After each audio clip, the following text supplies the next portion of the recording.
इंद्रधनुष्याच्या भागात आपलं हार्दिक स्वागत.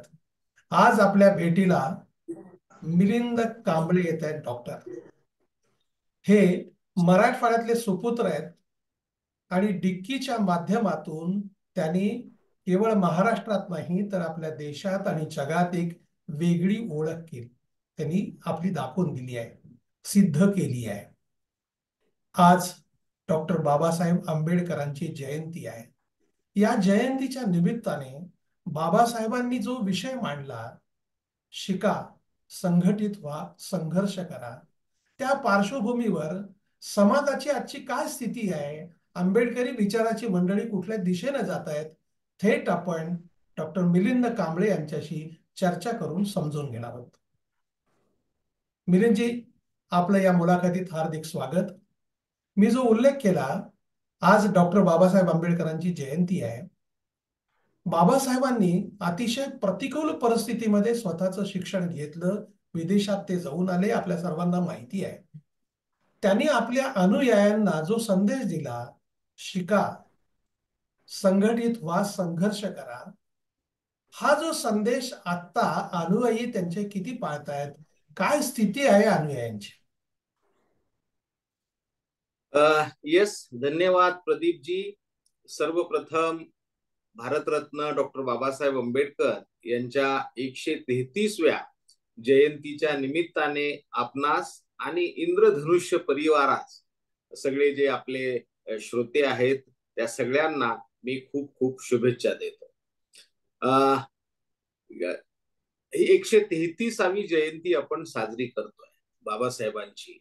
आणि आजही तुम्ही उपस्थित केलेला जो प्रश्न आहे तो एकदम रिलेव्हंट प्रश्न आहे की याचं परीक्षण, आत्मपरीक्षण हे सगळ्यांनी केलं पाहिजे. विशेषतः आंबेडकरी जनता आहे त्यांनी केलं पाहिजे की आपण नेमकं बाबासाहेबांनी जो आपणाला संदेश दिला, शिका, संघटित व्हा आणि संघर्ष करा, आणि त्याच पुढे त्यांनी पुढे आणखी सांगितलं की भारतीय राज्यघटना जेव्हा स्वीकारली तेव्हा ते असं म्हणालेले आहेत की ही राज्यघटना स्वातंत्र्य, समता आणि बंधुता हे फ्रेंच राज्यक्रांतीतले जे सूत्र होतं त्याच्यावरती नसून ही राज्यघटना भगवान बुद्धाची जी फिलॉसॉफी आहे त्या फिलॉसॉफीतून मी हा अर्थ काढलेला आहे, हे ते समजावून सांगतात.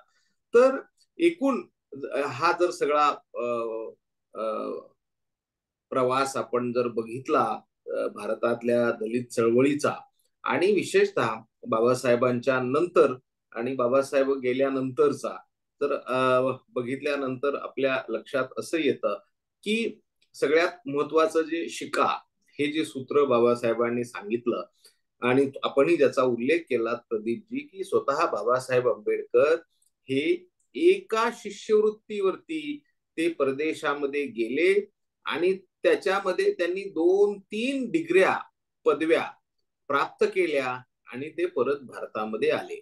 तर असं बाबासाहेब आंबेडकरांनी स्वतः ते उच्च शिक्षण त्यांनी संपादन केलं आणि संपादन केल्यानंतर त्यांना ऍक्च्युअली खरं म्हणजे परदेशामध्ये चांगल्या पगाराची नोकरी मिळू शकली असती, ते एक चांगलं जीवन जगू शकले असते, परंतु ते परत आले आणि इथल्या समाजाने शिकलं पाहिजे म्हणून बाबासाहेब आंबेडकरांनी पीपल्स एज्युकेशन सोसायटीची स्थापना केली.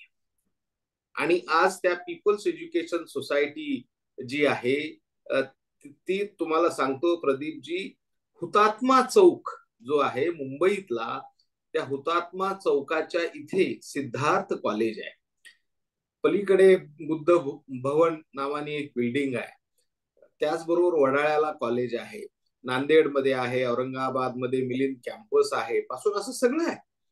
तर हे शिका हा जो संदेश दिला त्याचबरोबर त्यांनी स्वतः आपला समाज शिकला पाहिजे यासाठी पीपल्स एज्युकेशन सोसायटी स्थापन झाली आणि स्थापन करून त्यातून ज्ञानार्जन झालं पाहिजे हे त्यांनी कृतीतून करून दाखवलं.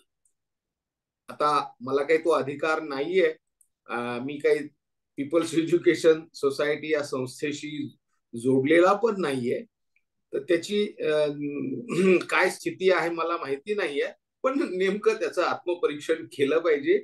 खरोखरच आपण बाबासाहेबांचा जो शिका आणि त्यासाठी त्यांनी उभी केलेली पीपल्स एज्युकेशन सोसायटी आणि त्यातून आपण कुठपर्यंत पोचलेलो आहोत, पीपल्स एज्युकेशन सोसायटीचे किती अल्युमिनी कुठे कुठे काम करतायत आणि ते कसं कॉन्ट्रीब्युट करतायत का परत सोसायटीला करत नसतील तर त्यांनी केलं पाहिजे असं मी म्हणेन. तर त्याचं आत्मपरीक्षण जे संस्था चालवणारे जे आहेत त्यांनी त्याचं केलं पाहिजे. नाही तो मला एक हा सोडून मुद्दा पण. नाही मला मिलिंदजी याला जोडूनच अशा माझ्या मनात प्रश्न आला.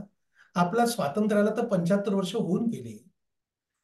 दलित समाजाला आरक्षण दिलं जातं आणि याचा लाभ अनेक जण उठवतात घेतात असं म्हटलं जातं.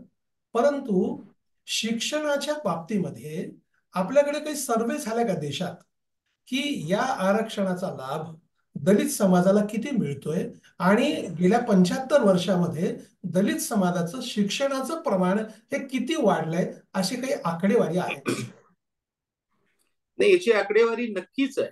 आपण जर सेन्सस बघितला किंवा जो सोशो इकॉनॉमिक सेन्सस जे झालेले आहेत आणि ते बघितला आणि लिटरसी रेट हा जर आपण बघितला तर जनरलचा लिटरसी रेट आणि शेड्यूल कास्ट आणि शेड्यूल ट्राईबचा लिटरसी रेट त्याच्यामध्ये ट्राईबचा मागे आहे, पण शेड्यूल कास्टचा जो लिटरसी रेट आहे आणि जनरलचा लिटरसी रेट आहे तो इक्वल आहे.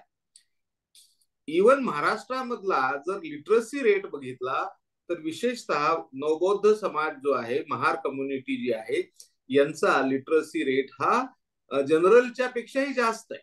वा. म्हणजे तसं जर बघितलं तर शिक्षण बाबासाहेबांनी त्याबद्दल खूप सारं बोललेलं आहे. वाघिणीचं दूध आहे वगैरे हे आपल्या बरोबर. सगळ्यांना माहिती आहे.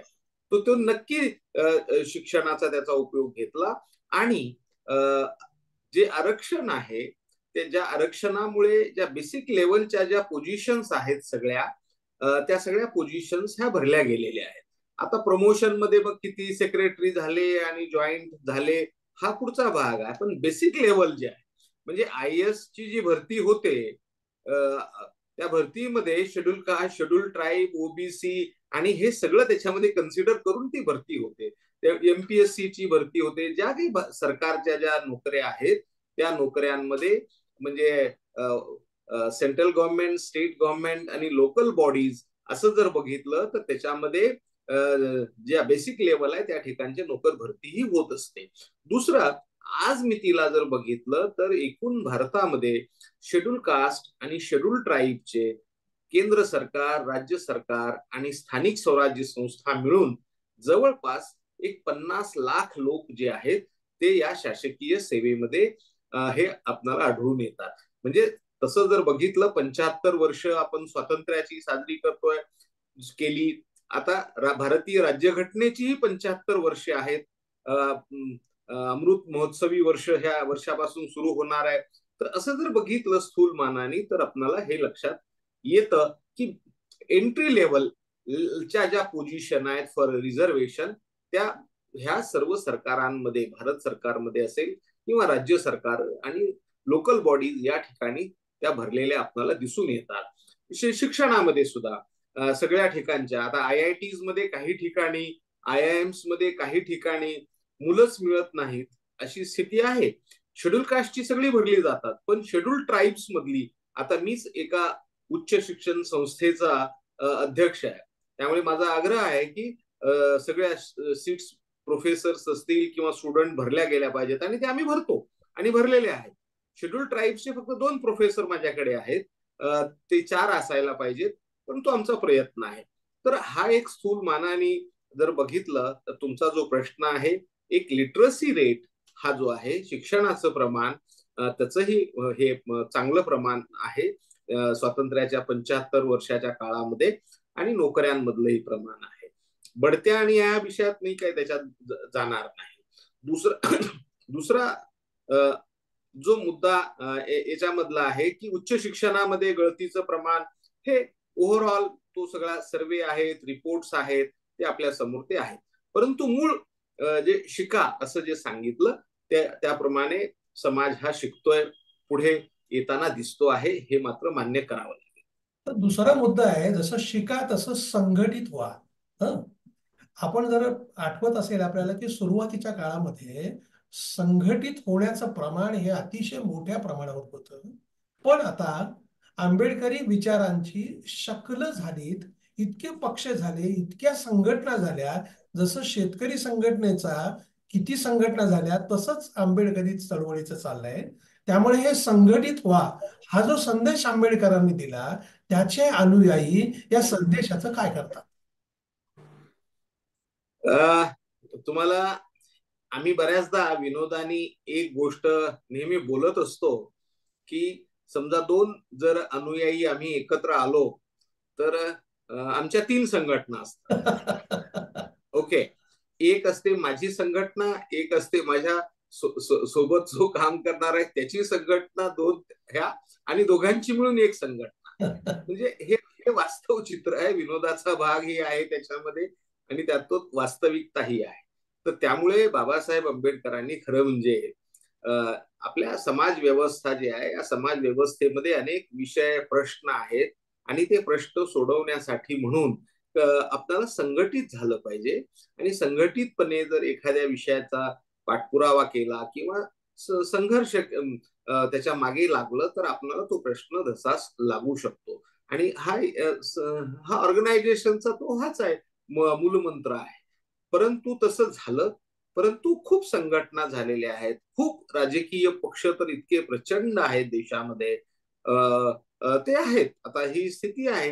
आता आता असं आहे की भारतीय राज्यघटनेनेच प्रत्येकाला अधिकार. फ्रीडम दिलेला आहे. हा एक अत्यंत त्याला काय, ज्याला मुलामा त्याच्यावरती अशा म्हणून चढवता येतो. कारण शेवटी तुम्ही कोणाच्याही स्वातंत्र्याचा संकोच करू शकत नाही. हे जरी असलं तरी आम्ही उद्योगामध्ये व्यवसायामध्ये असल्यामुळे नेहमी डिमांड आणि सप्लाय बरोबर. वरती आम्ही बोलत असतो. तर खरं बघितलं तर खरंच बाबासाहेबांनी जे सांगितलं की संघटित व्हा, ओके, आणि संघटित होऊन एक राजकीय पक्ष असला पाहिजे, काही संघटना असल्या पाहिजे. म्हणजे आता सामाजिक प्रश्नासाठी लढण्यासाठी म्हणून सोशल डिफेन्स करण्यासाठी म्हणून बाबासाहेबांनी समता सैनिक दलाची स्थापना केली. बरोबर. आता आता त्याचं काही फार ठिकाणी नाही आहे समता सैनिक दल. मिरवणुकीमध्ये थोडं नियंत्रण करण्यापुरतं ते समता सैनिक दल हे आपल्याला दिसतं. परंतु मूळ त्याची कल्पना होती की जे हे सामाजिक जे प्रश्न आहेत त्या प्रश्नाशी लढण्यासाठी समता सैनिक दलाच्या माध्यमातून त्याचं काम व्हावं. परंतु तसं काही फारसं मला दिसत नाही. मी त्यांच्या एका दिल्लीतल्या अधिवेशनामध्येही जाऊन आलो, भाषण करून आलो. परंतु हे जर असं जर बघितलं तर फारसं संघटित होऊन खूप मोठे प्रश्न देशभरातले धसास लावले जात आहेत वगैरे असं मला काय वाटत नाही.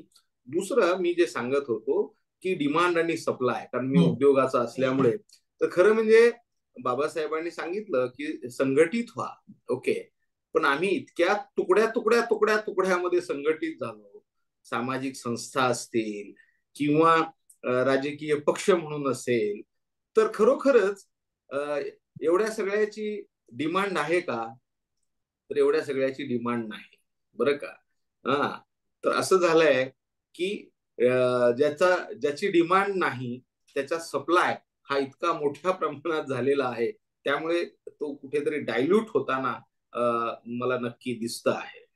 दुसरा माझ्या मनामध्ये जो तिसरा मुद्दा आहे, संघर्ष करा, हा एक संदेश दिलेला होता.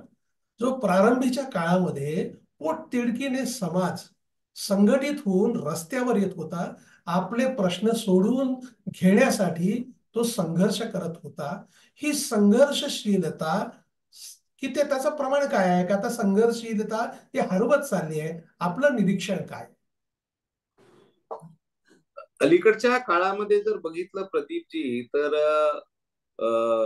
संघर्ष कधी होतो तर कुठेतरी काही एखादी घटना घडली की मग त्या घटना घडल्यानंतर मग सगळे धडा धडा धडा धडा आम्ही घरातून बाहेर येतो, कुठेतरी एखादा मोर्चा काढतो, निदर्शनं करतो, आणि मग जे सोशल मीडिया आहे त्या सोशल मीडियावरून खूप मोठ्या प्रमाणामध्ये मग संघर्ष हा आम्ही करतो. तर तुम्हाला जर बघितलं तर कसं काळानुरूप सगळं बदलत जातं, तसं पूर्वी रस्त्यावरती उतरून आपण संघर्ष करायचो, कारण असंख्य सामाजिक प्रश्न होते आहेत. आणि हे प्रश्न सोडवण्यासाठी जी दलित चळवळीतली जी पहिली पिढी आहे, त्या पिढींच्या समोर त्या काळामध्ये अॅट्रॉसिटी सारखे, विषमतेसारखे विषय होते, पिण्याच्या पाण्याचे विषय होते, शिक्षणाचा विषय होता, रोजीरोटीचा विषय होता, घरांचे विषय होते.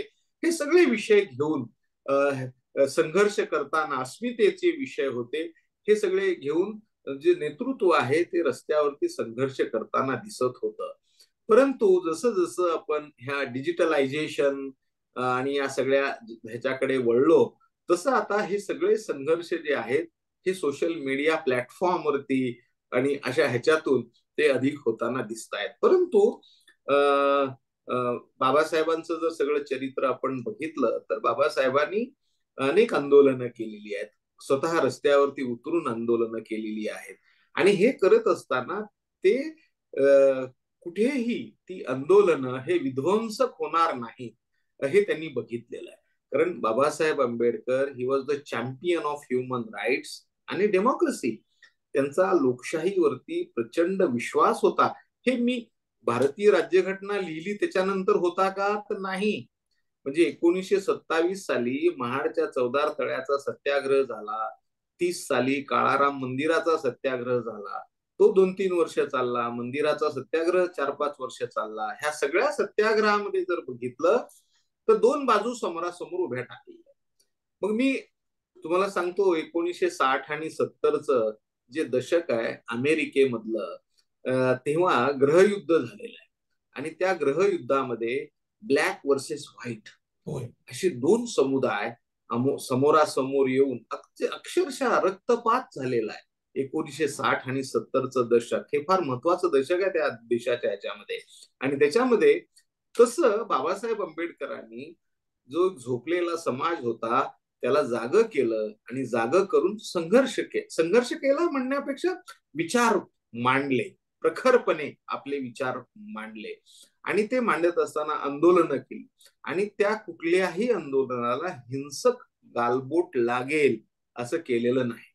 तुम्हाला मी महाडच्या चौदार तळ्याचा सत्याग्रहाचा मुद्दाम उल्लेख करेन, कारण बाबासाहेबांच्या सोबत तेव्हा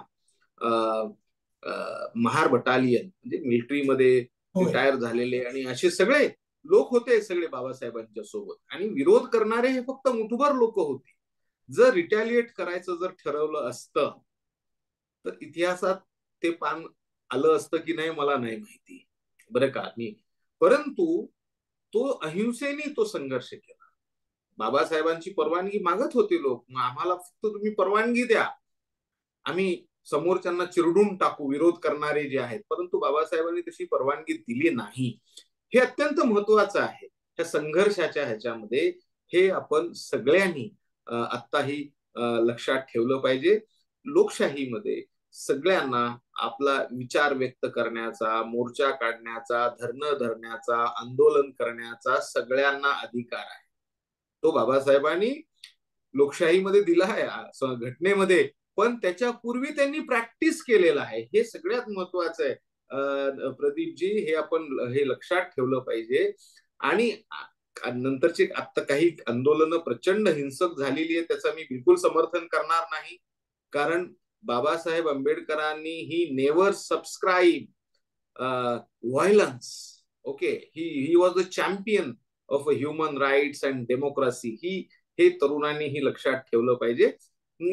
परंतु लोकशाहीच्या मर्यादेमध्ये जे आपले अधिकार आहेत त्याच्यामध्ये संघर्ष करण्याचा अधिकार सगळ्यांना आहे. तो बाबासाहेबांनी केलेला आहे, दलित चळवळ ही करते आहे, हे आपण बघतो आहोत. आणि त्याच्यामध्ये काही चुकीचं नाहीये.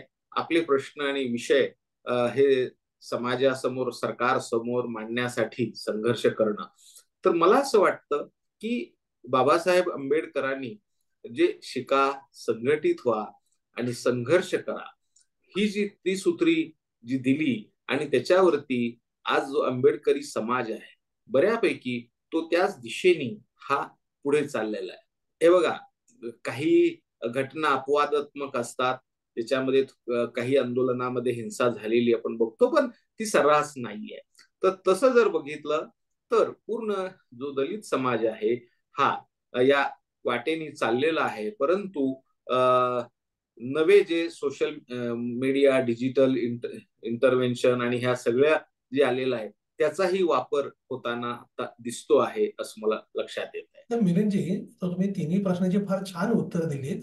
माझ्या मनात एक प्रश्न निर्माण झाला की की ज्या प्रश्नांचा कोणीच आतापर्यंत विचार केला नाही, की दलित समाज हा कायम हात पसरणारा, लोकांना मागत राहणारा, मला नोकऱ्या द्या, मला अमुक करा. पण त्या समाजाला की आपण मागणारे नाही तर देणारे व्हायला पाहिजे, आपण उद्योजक बनलं पाहिजे, आपण केवळ नोकरदार नको, असा विचार लोकांमध्ये रुजवणं आणि ती केवळ महाराष्ट्र पातळीवर नाही तर देश पातळीवर अशी संघटना उभी करणं आणि दलित समाजामध्ये तो एक आत्मविश्वास निर्माण करणं, की आज तुम्ही जे डिकीच्या माध्यमातून काम केलंय ते खरंच त्याला तोड नाहीये. तर आम्हाला थोडक्यात दर्शकांसाठी आहे ना, याची सुरुवात कशी केली आणि सध्याची त्याची काय स्थिती आहे आणि ओव्हरऑल टर्नओव्हर वगैरे काय आहे तर आकडेवारीत सांगावं. Yes yes yes. तर प्रदीपजी, हा अत्यंत महत्वाचा विषय जो आहे हा चळवळीमधून मागे राहिलेला विषय आहे एकूण बाबासाहेबांच्या नंतर. जो सगळा, तर याची मी एक आठवण करून देऊ इच्छितो की नेमकं हे करण्यामागची भूमिका काय. ओके, मी बाबासाहेब आंबेडकरांच्या वरती एक वेबसाईट केली होती, आपल्याला आठवत असेल, आणि ज्याचं इंटरनेटचा युग तेव्हा सुरू झालं 2000 साली, तेव्हा एक प्रचंड मोठी मी वेबसाईट केली आणि ती अपलोड झाली. आणि त्याचा मुख्य फोकस हा होता की the great economist of India doctor B R Ambedkar याला ते डेडिकेट केलेली होती. हे करत असताना जेव्हा मी सगळं वाचन केलं आणि तेव्हा लक्षात असं आलं की अरे, बाबासाहेब आंबेडकर तर हे इकॉनॉमिस्ट आहे. ओके, बरं, ते प्रॅक्टिकल इकॉनॉमिस्ट आहेत, अनेक विषय घेऊन ते लढलेले आहेत. त्यांना हे कळलं होतं की दारिद्र्य हे कशामुळे आहे, तर आपल्याकडे द्रव्य नाहीये म्हणून दारिद्र्य आहे. महात्मा फुलेंचं जे काव्य आहे त्या काव्यामध्ये ते म्हणतात की वित्त विना शूद्र खचलेले. ओके, हा अत्यंत महत्वाचा मुद्दा आहे. तर हा सगळा जो ओव्हरऑल विचार जर बघितला तर तो त्यांच्या एकूण कामामध्ये सगळ्यामध्ये आणि कॉन्स्टिट्यूशन निर्मिती करताना सुद्धा एक अफर्मेटिव्ह ऍक्शन, रिप्रेझेंटेशन, कोणाला those who are underrepresented, आणि त्यालाच रिझर्वेशन आणि आपण असं म्हणतो ती संधी निर्माण करून देण्याचा प्रयत्न हा सगळा आहे. आणि स्टेट म्हणून त्याच्यावरती ती जबाबदारी ही सोपवलेली आहे. हा झाला भाग. ठीक आहे, सरकार म्हणून सरकार काम करेल, पण एक सिव्हिल सोसायटी म्हणून आपणही पुढे आलं पाहिजे आणि याच्यामध्ये काम केलं पाहिजे. हे करत असताना बाबासाहेबांनी जेव्हा घटना प्रदान केली तेव्हा बाबासाहेब असं म्हणतात की या राज्यघटनेमुळे राजकीय आणि सामाजिक लोकशाही प्रस्थापित होईल, परंतु या राज्यघटनेमुळे आर्थिक लोकशाही ही प्रस्थापित झाली पाहिजे. आता नेमकं याचा अर्थ काय आहे, याचा जेव्हा आम्ही चर्चा केली तेव्हा आर्थिक लोकशाही स्थापन झाली पाहिजे, इकॉनॉमिक डेमोक्रेसी. आणि त्यासाठी बाबासाहेबांच्या नंतर काय प्रयत्न झालेले आहेत, काय प्रयास झालेले आहेत, असं जर बघितलं संघटितपणे तर ते फारसे काही समाधानकारक नाही. फार फार क्वचित कुठेतरी असे सगळे झालेले दिसतात. आणि एक्झॅक्टली तोच आम्ही धागा पकडून केवळ आपण नवा नॅरेटिव्ह निर्माण झाला पाहिजे. शेवटी नवा विचार येत असताना नव्या सगळ्या गोष्टी असतात. तर हा आर्थिक विचार बाबासाहेबांचा पुढे घेऊन जाण्यासाठी म्हणून एक नवा narrative, be job givers not job seeker. आता अशा प्रकारे आम्ही इथल्या तरुणांना आव्हान केलं. जे उद्योग करणारे होते त्या सगळ्या उद्योग करणाऱ्यांना आम्ही एकत्र प्लॅटफॉर्म वरती आणलं आणि एकत्र प्लॅटफॉर्म वरती आणून म्हणजे एक्झॅक्टली आम्ही लोकांना संघटित केलं आणि ते संघटित करून इतके विषय आम्ही करून घेतले.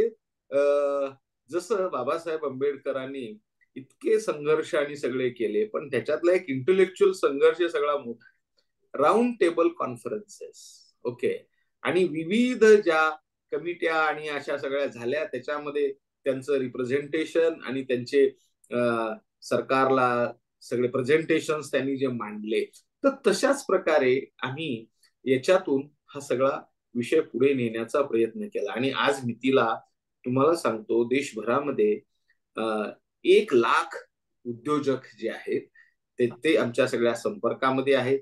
रेग्युलर 10,000 उद्योजक आमचे रेग्युलर मेंबर आहेत डिक्कीचे. तर तसं तुम्ही जर बघितलं तर देशातला जो तरुण तसा बघितला आणि एक उद्योजक समाज जो आहे तो सगळा डिक्कीच्या सोबत जोडला गेलेला आहे. कारण आम्ही सातत्याने या उद्योजकांसाठी एक ecosystem, support system, before DICCI काय सपोर्ट सिस्टम होती तर फार काय नाही.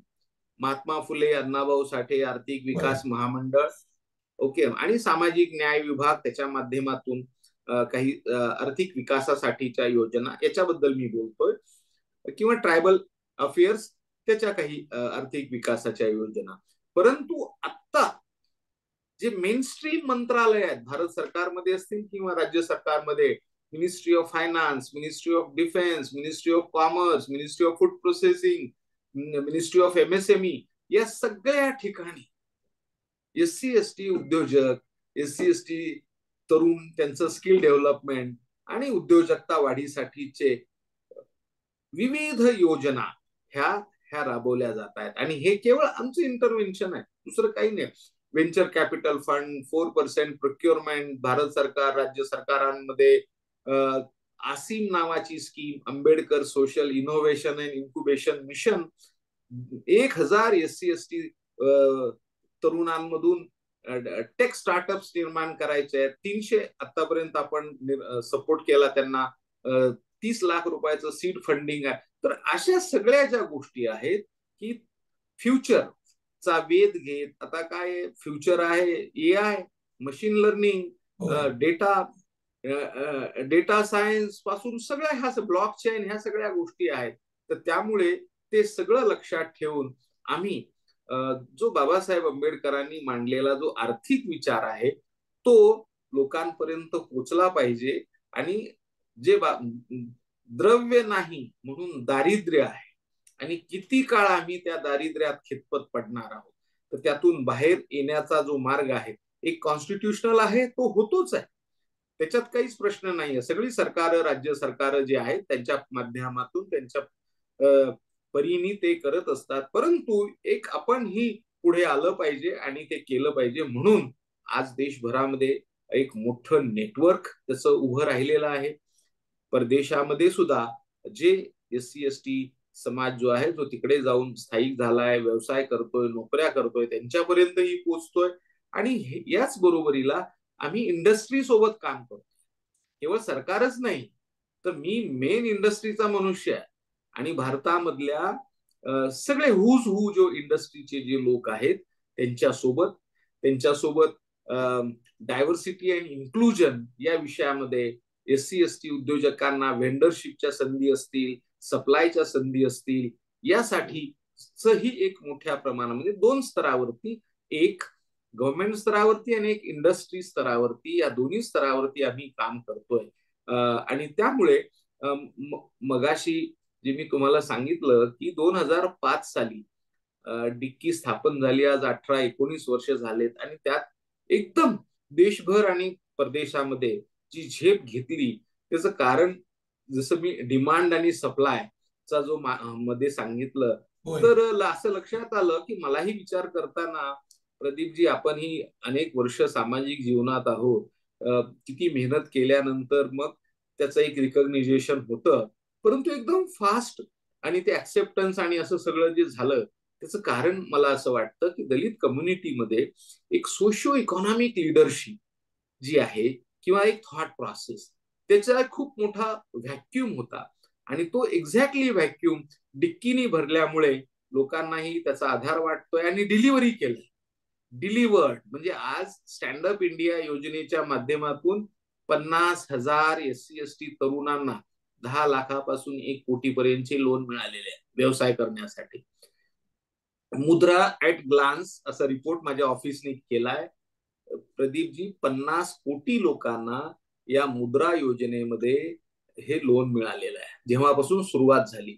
आणि त्या लोनची अमाऊंट आहे 50 कोटी अकाउंट्सला, माणसांना 30 लाख कोटीचं लोन दिलं गेलेलं आहे. आणि याच्यामध्ये शेड्यूल कास्ट आणि शेड्यूल ट्राईबच्या 8 कोटी लोक बेनिफिशरी आहे त्याच्यामध्ये. आणि जवळजवळ 7 लाख कोटीचं लेंडिंग या सगळ्या मंडळींना झालेलं आहे. आता हा तर मला तर वाटतं की भारतामधला नाही, हा जगातला सगळ्यात मोठा सोशल इन्क्लुजन चा कार्यक्रम झालेला आहे. आता हे कशामुळे झालं, तर एक सरकारची ही व्हायब्रन्सी असते, थॉट प्रोसेस असते, त्याचबरोबर त्याला रिस्पॉन्ड करणारी एक यंत्रणा किंवा जे काही म्हणणं मांडणं सरकारकडे, आणि त्यातून अशा योजना निर्मिती होणं to address the aspirations of a young SC ST youth असेल, तर त्यासाठी आम्ही काम करतोय.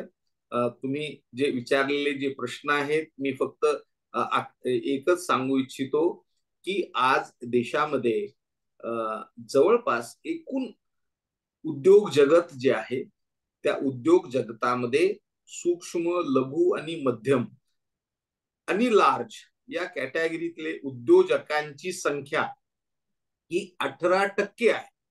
मी उद्योग क्षेत्रातल्या, उद्योग जगतामधल्या ह्याच्यातली सांगतोय, आणि ही मोठी आहे.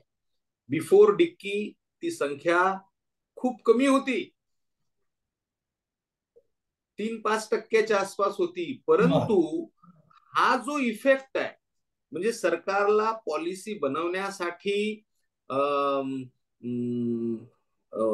काय म्हणता येईल त्याला, प्रवृत्त करणं, मी असं काही म्हणणार नाही, तर तसं प्रवृत्त करणं, तसे इनपुट्स देणं, आणि त्यातून त्या पॉलिसी बनवून त्या लोकांपर्यंत रीच आउट होण्यासाठी प्रयत्न करणं, तर यासाठी आम्ही सगळे हे काम करतोय. विविध स्कीम आणि योजनांच्या माध्यमातून एक आर्थिक विकास. मिलिंदजी, की आपण ही सगळी माहिती सांगितली ना, त्यातनं खरंच नव्या युगाची हाक ऐकून तो जो तुम्ही साथ दिली आहे समाजाला, ती अतिशय महत्वाची आहे. तुमच्या कामाला आमच्या मनपूर्वक शुभेच्छा. आंबेडकर जयंती दिनी पुन्हा एकदा आपल्याला पण शुभेच्छा. धन्यवाद. आपण आम्हाला वेळ दिला त्याबद्दल मनपूर्वक आभार. दर्शक हो, हा व्हिडिओ जर आपल्याला आवडला असेल तर तो लाईक करा, फॉरवर्ड करा व सबस्क्राईब करा.